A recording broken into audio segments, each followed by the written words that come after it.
নজিরবিহীন সিদ্ধান্ত। এবার 2026-এর বিধানসভা ভোটের আগে 73 জন রিটার্নিং অফিসারকে বদলি করল কমিশন।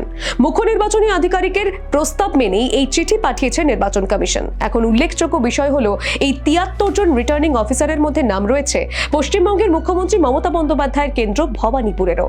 এই চিঠির বিষয়বস্তু কি?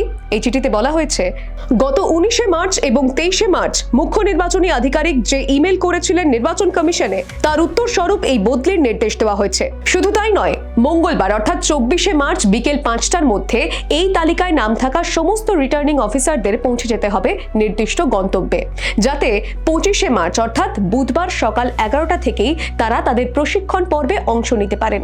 সেই দিকেও কড়া নজর রাখতে বলা হয়েছে। বিধানসভা নির্বাচনের নির্ঘণ্ট প্রকাশের কয়েক ঘন্টার মধ্যেই রাজ্যের মুখ্য সচিব সহ ডিজিসিপি কে বদল করা হয়েছে। 5 জায়গায় ডিআইজি কেও সরানো হয়েছে। বিভিন্ন জেলার ডিএমদেরও বদল করা হয়েছে। এবার জেলা ধরে ধরে রিটার্নিং অফিসারদেরও বদলি করা হলো।